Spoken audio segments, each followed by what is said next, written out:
நாளை காலை 9 மணி வரைக்கும் அவகாசம், சட்ட எச்சரிக்கை விடுத்தார் அர்ச்சுனா எம்பி. இனமத பேதங்களுக்கு அப்பால் சேவை தொடரும், ரிபாஸ் உறுதி. மறைந்த கோசலனுவான் பூதவுடலுக்கு ஜனாதிபதி அஞ்சலி. பயங்கரவாத தடை சட்டம் நீக்கப்படுமா, ஆராய விசேட குழு நியமனம்.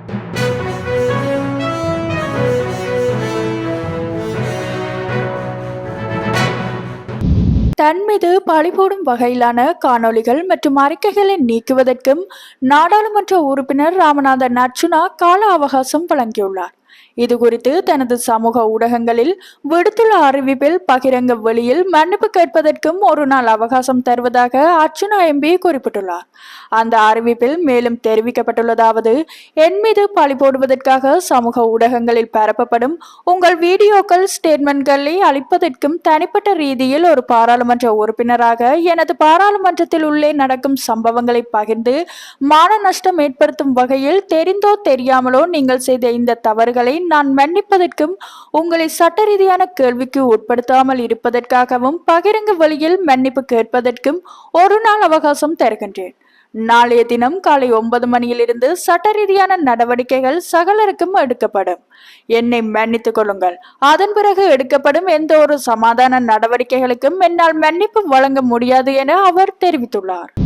மூதூர் பிரதேசத்தில் இனமத பேதங்களுக்கு அப்பால் எனது சேவை தொடரும் என ஸ்ரீலங்கா முஸ்லிம் காங்கிரஸ் கட்சி சார்பாக அலைநகர் வட்டாரத்தில் போட்டியிடும் AS ரிபாஸ் தெரிவித்தார். எதிர்வரும் உள்ளூராட்சி சபை தேர்தலில் மூதூர் பிரதேச சபையின் ஸ்ரீலங்கா முஸ்லிம் காங்கிரஸ் கட்சி சார்பாக அலைநகர் வட்டாரத்தில் போட்டியிடும் AS ரிபாஸ் இன்று மக்கள் சந்திப்பில் ஈடுபட்டார். இதன் பின்னர் அவர் ஊடகங்களுக்கு கருத்து தெரிவிக்கும் போது, எதிர்வரும் உள்ளூராட்சி மன்ற தேர்தலில் ஸ்ரீலங்கா முஸ்லிம் காங்கிரஸ் கட்சி சார்பாக நான் மூதூர் பிரதேச சபையில் போட்டியிடுகின்றேன். ஏற்கனவே உள்ளூராட்சி மன்ற உறுப்பினராக இருந்து அரசாங்கம் மற்றும் தொண்டு நிறுவனங்கள் பல்வேறு சேவைகளை செய்திருக்கின்றேன். இந்த முறையும் தேர்தலில் நான் போட்டியிடுகின்றேன். அத்தோடு விட்டு சென்ற சேவைகளை இனமத பேதங்களுக்கு அப்பால் செய்து வருகின்றேன், தொடர்ந்தும் செய்வேன் என தெரிவித்தார்.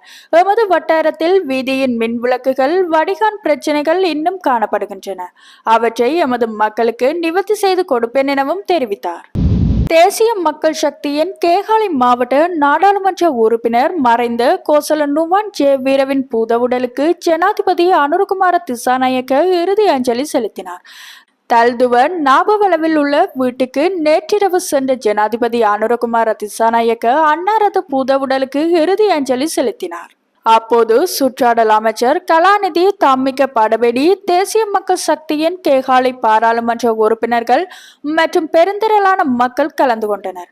மறைந்த நாடாளுமன்ற உறுப்பினரின் இறுதி சடங்குகள் தெஹியோவிட்டவில் உள்ள எரியகொள்ள பொது மயானத்தில் இன்று இடம்பெறும். கேகாலை மாவட்ட நாடாளுமன்ற உறுப்பினர் கோசலனுவான் ஜெயவீர கடந்த 6ஆம் திகதி திடீர் மாரடைப்பு காரணமாக காலமானார். 38வது வயதில் கோசலனுவான் ஜெயவீர உயிரிழந்தமை குறிப்பிடத்தக்கது. பயங்கரவாத தடுப்பு சட்டத்தை ரத்து செய்வது குறித்து ஆராய விசேட குழுவை நியமிக்க அமைச்சரவை பத்திரம் சமர்ப்பிக்கப்பட்டுள்ளதாக பிரதமர் ஹரணி அமரசூரிய இன்று நாடாளுமன்றத்தில் அறிவித்துள்ளார்.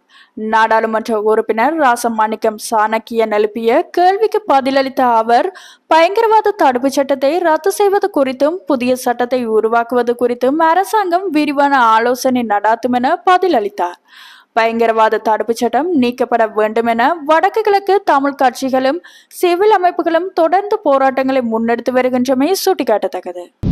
முன்னாள் ராயாங்க அமைச்சர் சிவநேசத்துறை சந்திரகாந்தன் கைது செய்யப்பட்டதை வரவேற்பதாக நாடாளுமன்ற உறுப்பினர் ராசமாணிக்கம் சாணக்கியன் தெரிவித்துள்ளார். இந்த கைது நடவடிக்கை தொடர்பில் உரிய விசாரணைகளை முன்னெடுக்க வேண்டும் எனவும் அவர் மேலும் சுட்டிக்காட்டினார். இன்றைய நாடாளுமன்ற அமர்வில் கலந்து கொண்டு உரையாற்றும் போதே அவர் இதனை குறிப்பிட்டார். இதேவேளை கடந்த காலங்களில் இடம்பெற்ற குற்ற செயல்கள் தொடர்பிலும் அரசாங்கம் நடவடிக்கை எடுக்க வேண்டும் என சாணக்கியன் வலியுறுத்தினார். காணாமல் ஆக்கப்பட்டோர் பிரச்சினை மற்றும் அடையாளப்படுத்தப்பட்ட வழக்குகள் ஆகிய இரு விடயங்கள் தொடர்பில் முன்னேற்ற செயல்முறைகளை தெரியப்படுத்த வேண்டும் எனவும் சுட்டிக்காட்டியுள்ளார். காணாமல் ஆக்கப்பட்டோர் விடயத்தில் நீதிமன்ற பொறிமுறை இல்லாத எந்த ஒரு பொறிமுறையையும் பாதிக்கப்பட்ட தமிழ் சமூகம் ஏற்பதற்கு தயாராக இல்லை எனவும் தெரிவித்துள்ளார்.